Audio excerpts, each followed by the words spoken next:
Alright, for the ribs, you get the reciprocating saw out.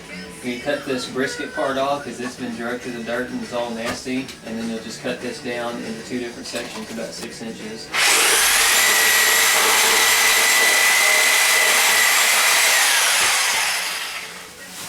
That goes in the trash.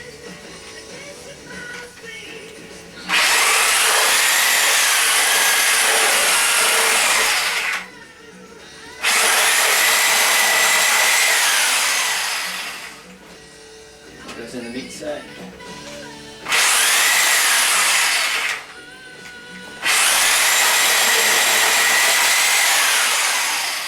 That goes in the meat sack.